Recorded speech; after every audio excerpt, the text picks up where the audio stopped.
Hello and welcome to Activate and Thrive and to our weekly Thriving Thursday interview where you know what? We've actually started calling them chats. I'm so used to this word interview. Welcome to our Thriving Thursday chat, which we hold every Thursday at noon Eastern US time. And we chat with different, beautiful, health-minded individuals. And these are live on Facebook at our page Activate and Thrive. And we also have them up on YouTube and Instagram. So if you're joining us live or if you're catching this on YouTube or Instagram later or right on our page later, thank you so much for joining us. And we're so delighted to have you. I'm Don Krishnaswamy. And I'm his better half, Mia Krishnaswamy. Our guest today, we're so happy to have with us Shaun Johnson. She's a dear friend. She's in Phoenix, Arizona, and she's going to be sharing with us how she overcame abuse and how that started her journey to a healthy body image. And Shaun is a healthcare professional for 8 years in prescription benefit management and consulting. She's also an athlete and a life enthusiast. She's going to share her journey of finding self-love through trauma work, through proper nutrition and supplementation, and just coming to peace with her past abusive relationship. Her story really is for anyone seeking to understand how to overcome their past, whatever that may look like, and just understanding what it means to heal, why self-love is important, and just learning about different modalities to aid us in that process. So, Shaun, let's just dive right in. Why don't you start with just sharing your story, and welcome. Oh, thank you both for having me. I just love you both. I just can't wait to squeeze you. I know. Me too. Okay, so gosh, just where to start? I had, I guess, a beautiful childhood. I have, one of 5 kids and loving family, and we're all super close. But part of that too, and there's different things kind of growing up, but we don't come out of childhood unscathed. No matter how good the childhood is, someone could say something, do something, neglect you, whatever. All of that is trauma. All of us go through it, right? So there's a lot of little things that add up to who we become today. Another deeper layer that I'll kind of touch on is trauma is also, it's through our genes. It's passed through our genes. Not only through our parents do we, get our mannerisms and the way we look, some of the things we like, but it's also we carry trauma. They've done mice studies where they send mice through a maze. The mice get buzzed in one part of the maze. They take them off, they procreate, they send the offspring through the maze. They get near that part, they back up and go around, and they've never been in that before. I mean, so trauma is generational. So we all carry our junk, our baggage. I prefer to say luggage, from our ancestors and forward. So, but it's up to us to help purge that and get rid of that. So there's a lot of this I'm going to try to condense and make it as compact as possible as far as the journey, the work, and the process. So, and this is good too. I've had a lot of people ask me, like, how did you get here? So I'm going to try to do this as best as I can. So understanding all of that going into childhood. And I was also that kid that was like, if my worth was an object, I'd hand it over to you and say, here's my worth, tell me what it's worth, and I'll respond accordingly. And otherwise known as a doormat. I was amiable and wanted to please everybody and take care of everybody. And in that, and being so fearful about what people might think, I was kind of a glass house of emotion. I cared too much about that, where I didn't really have a strong foundation of who is Shaun? What does Shaun want? What do I want out of life? And what do I deserve? And what are my worth? That type of thing. And then we're always seeking that something else. And so with that, how do you love yourself if you're seeking always something else instead of within? So just kind of that, just kind of growing up and being in that, and then ending up in an abusive relationship. And one thing they go after strong. I mean, the statistics is 1 in 4 women, 1 in 7 men, and 1 in 5 children. And even sexual abuse on top of that is 1 in 3 children. It's so abuse and sexual abuse impacts majority of the people. We all are walking around trauma-filled individuals. And those who don't understand it, it's amazing that you don't. It's totally okay. And I've learned that and had to forgive that, because I had people in my life who didn't understand, and it was hard, but later of like, they just didn't understand. So it's okay. So anyway, so they do seek out those people pleasing individuals, which there's a lot of us. And what, it's 5,000 to 1 as a kid that you're told, no, you can't, no, you can't, no, you can't. No wonder why we're all so self-esteem, hungry. So anyway, so there's part of that. And they also seek strong, they come in, they're charismatic and all this stuff. Well, I was 21 when I met him, and he was 12 years older than I was. And it was just like, this is where the Disney fairy tale princess, we all got to get those stories out of our head, because that ain't real. That's not real. And the guy that's fighting for you, as many times you say, no, no, no, no, no, that's not a cool thing. It's not. So, but that's part of what they do, is they swoop in and they sweep you off your feet anyway. So flash forward, I was with him for 3 years. It all started with little things slowly breaking me down eventually. And it's the emotional side of things that does the most damage. It's the, breaking me down emotionally, physically. You're ugly, you're pathetic, you'd never amount to anything, you never live your dreams. I could have had this, I could have had that. And then they get so escalated, and we're people pleasers, right? It's like, no, no, no, we want to calm me down, calm me down. And it's like, every time I tried to leave, he'd escalate. And then it was just getting to the point where like, oh my gosh, just stop. And then it reached a point even where he was punching holes in walls, kicking holes in walls. And then it was like, he's damaging this house. This is too escalated. I got to calm him down, even though I got totally distracted. I wanted to leave. But then there's that pull in, I'm so sorry. Why did I do this? You're an angel, all this stuff. And then all of a sudden, then you wait an hour, and then all of a sudden it's all my fault. Yeah. Why, it's your fault that I hit the wall. It's your fault that I broke this, or that I did this. And then eventually it turned into the first shove. And then it went into, then it just escalated at the end of that 3-year mark. The last 6 months is when it turned physical. I was spit on every day. When he'd get mad at me, he'd spit on me. He kicked me with steel-toed boots. I would be driving and he'd start screaming at me, and he'd shove me into the car door. But then he'd get mad if I swerved. It was just maddening. It was just, how can you put thoughts together no matter what I thought? And then he controlled how I did my hair, how I did my makeup. I was just a glass house of emotion. He picked every single part of my body apart, even my earlobes. Like, how could anybody be insecure about their freaking earlobes? They're just earlobes, but you just get down to that broken. So I was just so broken down, but thankfully, unfortunately, I'm gifted with tremendous amount of support around me. My family, in all of times of trial, and we've had definitely our times, that's when we come together, and it's forced our bond together. So it came down to an intervention where, because it was emotional abuse, physical abuse, financial abuse, and sexual abuse every day. That was my horrors every day. I remember standing in Blockbuster when Blockbuster was around. When movies were playing, he didn't touch me. He didn't do anything. So I just remember this is the day that I got kicked with a steel-toed boot. I was sitting in a chair, and that's when he kicked me, and I had a bruise the size of a plate on the side of my hip and my leg. And there have been a couple things. So I had some bruises all over. He didn't hit my face, but it was all where things could be covered up. But I was in a tank top, kind of like this, Arizona, and I had some bruises on my back, and you could just see I was swollen from crying so hard.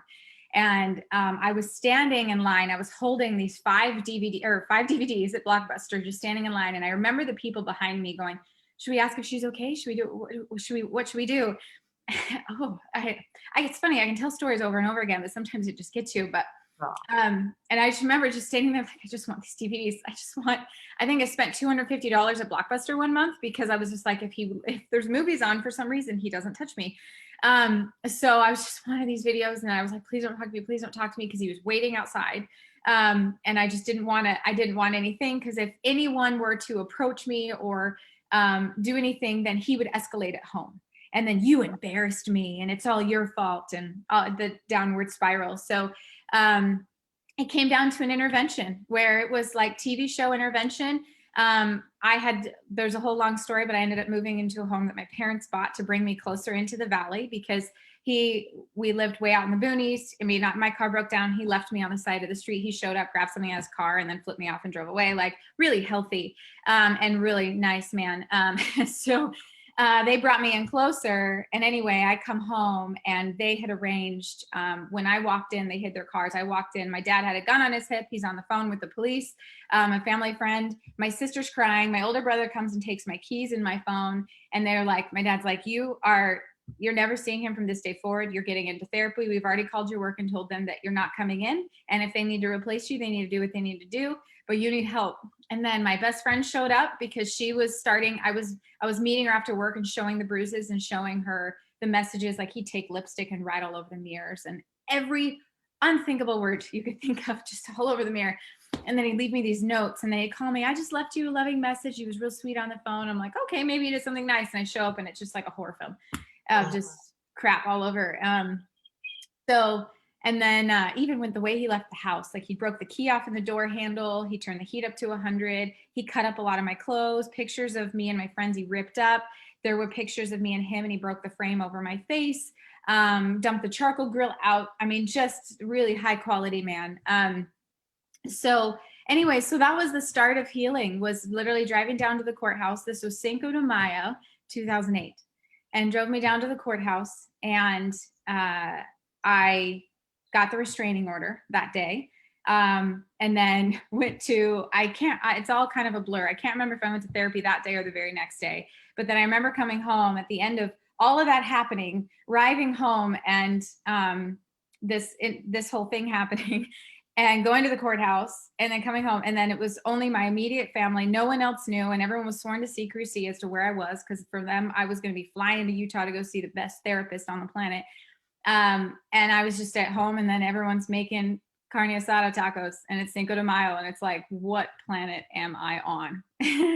But I was numb. And even my sister, she was staring at me crying, like, why are you, she's looking at the horrors of the house, of how he left the house. And she's like, why are you not crying? Why are you not upset about this? Is this, this is normal to you? Like, I don't understand why you're not reacting. And it was normal to me. I was just like, this is what my life was like, and just numb. I was still broken inside. And so, and then from there, it's been a long journey to heal, and understanding. And I ended up in a relationship afterward, fairly about like 6 or 7 months later. I ended up in a relationship and a really awesome man.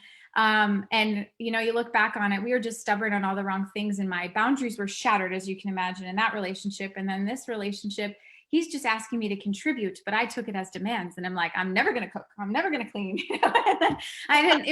It's been that journey of trying to figure out who I am and how that reflection back of helping others and whatnot. And so in that journey is just really, and all the examples, like my sister, my family, I've got over 10, I think I counted the other 15 couples in my life that are like that love, that love that we all strive for. And it's like, I know that exists. I know what healthy looks like. I have a lot of strong, healthy men as friends, as family that are near me. So I know that there's something there and something worth fighting for. And I know there's something worth in me. So it's just been this journey along the way of, during that relationship, he cheated on me. Then I ended up in another relationship where the guy had a whole second life. Like, he had to ask my parents for my hand in marriage. Everybody loved him. I one day trusted my gut. I looked at his phone and found he had a whole second life that no one in his life knew about, not a single person.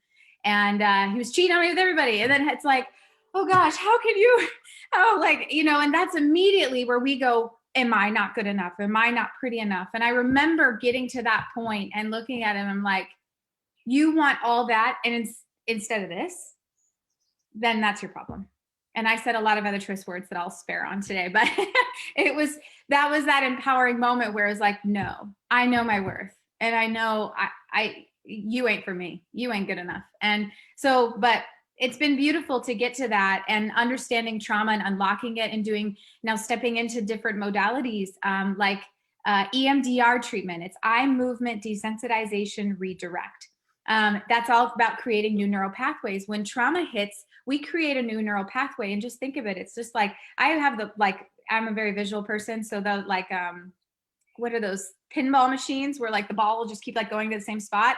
That's what happens with trauma. That's when we get a thought and it just keeps going. And we all know that we relive it, and we relive every sound, every emotion, every feeling, and as if we're there and we're there.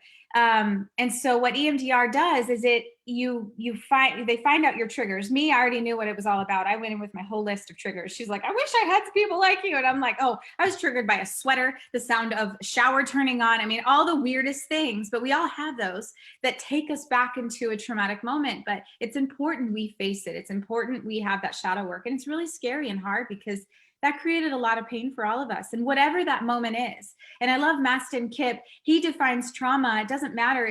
And the way he writes it, I have it in this book, but if I search for it, it'd take forever. But it could be neglect. It could be, well, a lot of different things. But basically, we want to minimize, like, oh, you just broke your finger. But the situation around somebody versus getting a femur shattered, you'd think the femur shattered is going to have far more trauma. But how do people lose their legs and they're the happiest people on the planet?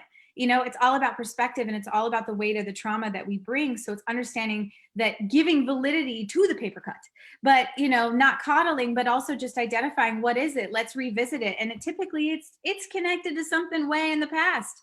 Some luggage buried back in the back of the trailer that we need to pull out, open up and revisit.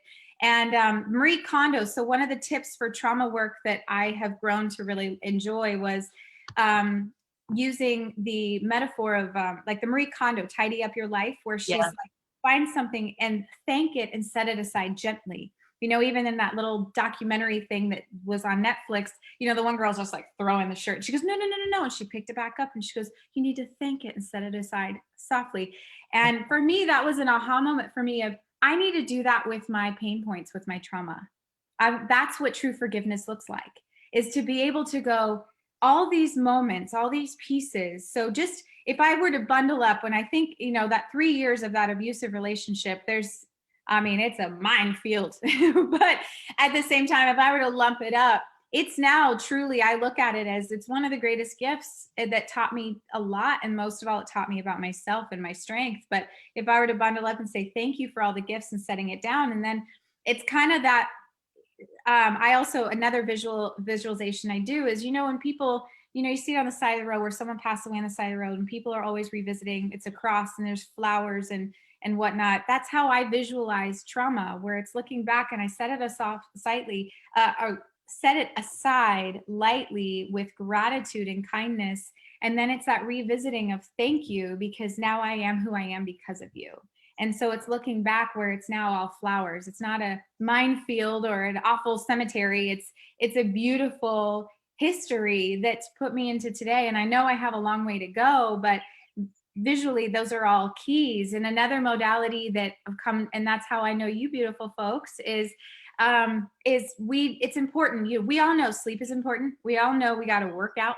We got to eat healthy, but we also have to supplement our body. I'm sorry, like when people say, oh, you just got to eat your nutrients. Well, no. Magnesium, selenium are being farmed out of our foods. All this fake processed food is not food, and your body doesn't recognize it. It causes inflammation, and we are not getting the nutrients and all the things that we need. And the further we're disconnected from the earth, and then we're not getting all the processes and nutrients we need. So that's where supplementation and activation comes in. I have to say that when these products came into my life, I had a head injury, and those brought, I was able to connect thoughts again from that when doctors couldn't help me, and I was able to walk again and able to drive again. And there's a whole long story there. But my point is, where that comes in with trauma, the reason why all those things is because as we move our bodies, trauma gets trapped inside our bodies, inside our cells. Everything begins and ends with our cells, everything. So their memory, aren't they? Cells, you need food, you need nutrition, you need activation, you need those cells to wake up and start to purge the trauma. And as you do it, you're gonna start living those do the shadows, but we have to, in order to move forward, we got to get rid of that ball and chain and those anchors to be able to move forward. So that's where activation comes in, is you're doing mind, body, spirit. You're doing the spirit work. Now you got to take care of the body. And as the body's releasing, then it's helping, it's getting the mind going. You got to get the food for the brain. But you need the body to go along with it. Like anybody who's doing trauma work and they're not eating healthy, they're not exercising, they're only delaying their trauma work. So you have to, these products, I think, help escalate and speed up the healing process with grace and ease. So Shaun, may I interject something? Thank you so much absolutely. for this powerful story, particularly of your progress out of it and how you're able to look back and not see the minefield, but a bed of flowers. I think something like that. You said, I just wanted to share with you that one of our guests who's watching now said that they went through the same abuse. They finally sought help through the Independent House for Women with the help of their family. She says family support is huge, and she also came from a loving, happy family. I also had to file for a restraining order. So I think it's very interesting we have somebody watching who kind of has had a similar road. And I'm maybe hugging you, whoever you are. yes, and so maybe you can talk just for a couple of minutes here about your, like, you've already started to where you are now, and what modalities of thought have helped you get over that and to be where you are now, very, I guess, conscious of a healthy image where that was such a toxic situation. Can you talk Right. a little bit about that? Yeah. So thoughts to help move me forward is we all have that inner light in us, and whoever you are that had just wrote in, you knew that inside. That was one thing that propelled you to move forward, to heal, but that also, that same person is, we all, if there's that person that's in the middle of the floor that's just dancing, that's free, like Michelle Poe, we all know Michelle Poe, she's just free. And we all see that and we know that, and I well up when I see it, and there's that inner girl inside of me where her light got dimmed for a while and that she wants to come out and be free again. And so it's holding on to that and knowing that that's worthy, that's worth fighting for, and it is there, she's there waiting, he's there waiting for you to allow he or she to come forward, your inner girl. And so it's knowing that, I think that helps a lot, and giving yourself permission and grace. It's okay to have a bad day. Don't be afraid to cry. Crying is a release. Tears are released for ourselves, for our body. As we're moving our body, exercise, like even when I did chiropractic work, Dr. Brimhall, said, as I'm working on you, make sure you're seeing therapy because it's going to unlock the emotions. And tears are that way of our body releasing, our cells crying and releasing that. Allow yourself, give yourself permission to be a work in progress and to cry. Yes, because our cells hold memory and emotions. I mean, that's what we're made of, over 37 trillion cells, right? Oh, yeah. So we have to pay attention to that. Gosh, this is so helpful. Shaun, and whoever's listening to this as well, maybe it hasn't been abuse that's what you're trying to overcome, but we all have that attachment to our worth and what gives us our worth, whether it's my role as a mom or my role as a spouse, or I'm only worthy if I get good grades, or I'm only worthy if I'm beautiful, I'm only worthy if I'm thin. So we all have whatever, something that attaches us to our worth, right? And to understand, to get to that point that you've gotten to where you paid attention to the sunshine within you. And that's what we have to do, whatever it is we're trying to overcome. Wouldn't you say? 100%. 100%. I just want to share with you that this person, Lynn, says, I am hugging you as well. Stronger every day, Shaun. My favorite Sarah Evans song. Oh, Oh, I'm gonna have to listen to that when we get off this. Yes. yeah. Oh. And just what you have shared is also, we can eat the rainbow as far as, the nutrients that we take in. And people say, I pay attention to what I put in my body. But there's so much depletion in our environment in this day and age, that it's not going to have the kind of impact that what you shared with activating, what our body's ability to heal itself. And 100%. yeah, that makes a huge difference. So, wow. Would you say we'll need to be, unfortunately, it's always unfortunate to have to start wrapping up, but just a question here. Would you say that your unique journey through difficulties has led you to a stronger health and body image than you might have otherwise had? Has it strengthened you? Oh, yes, I firmly believe it. You know, there's that saying that it's like we're like glow sticks, you have to be cracked in order to glow. You know, I think I needed to see what that other side was and to know my worth. You know, there's so many sayings like throw me to the wolves, I'll come back leading the pack. You know, I mean, it's we don't know, or like, oh, here's the saying. The quote is the saying is women, but I'm gonna say people because I think it applies to all genders. Um, People are like tea bags. You don't know their strength until when put in hot water. And I think it's important that we all know that. You know, it's important that we face our fears. And like Matthew McConaughey says, you know, I face fear every day. You know, it's doing all those little things, but what comes from overcoming that? We get the dopamine, you know, the chemical sides, we get those happy hormones, but also there's self-esteem and going, wait, I did that. What else is possible? And we need to remind ourselves that we are limitless beings and we are abundant and we deserve all that we ever want. And so it's tapping into that. And I have to remind myself of that every darn day. You know, I definitely have my days where I'm like, whoa, this is scary.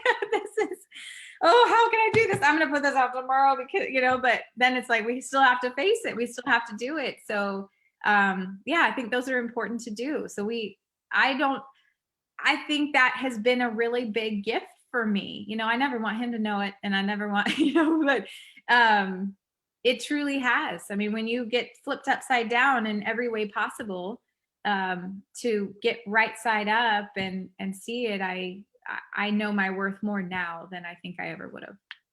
That's So wonderful. how did that contribute to the physical self besides the modalities that you've used, that positive physical body image, that, you know, everybody wants to feel good about their body, right? Right. Oh yeah, embrace the hail damage, I like to call it, and you know, all the things. Oh yeah, and that's always been a journey too. But I think I had a moment one day. So after Dr. Brimhall, he gave me the word nourishment one day when I was in his office, and he said, "I want you to write nourishment everywhere. I want you to think about and ask yourself for food, for people, for places, things. Does these nourish my body and my soul?" And so, and it just changed. I wasn't worried about when I eat, because when we stress about what we eat, it raises cortisol levels. We end up fat and end up fat storage. And then, you know, then it's that perpetual cycle, right? Where if I now I'm like, does this nourish my body? Is this good enough for my body? Is this good enough for me? Instead of, am I good enough for them? It's like, no, am I good enough? Is this good enough for me and my body? So switching that and just evaluating my environment, my things, if it didn't make me happy, it was going. It's just, again, tidy up the life. It doesn't spark joy, get rid of it. So I remember standing in front of the mirror one day and going through that process and looking at my body, and I wasn't quite fitting and stuff. And I just went, you know what? Thank you, body. Thank you. You've been there for me through tough times. And this, you know, I've got a little bit of tight waist, but that has good, fun moments, and it has good food. It has good drinks, good beverage. It has laughter, but it also has tears of, it has moments that have my body was there for me when I was beside myself and broken. And so it's thanking my body and then going, you know what? I love my body head to toe. Like, it was the first time I didn't pick it apart, but it was just giving myself that grace. And then, you know, and I thankfully I had a friend, you know, one of my best friends, I love her dearly. And I use this where she looks at me one day and her glasses are totally crooked. And I go, and she was that gift for me. She was that gift who was always that step further in me than me in that process of self-love. And she's my best friend.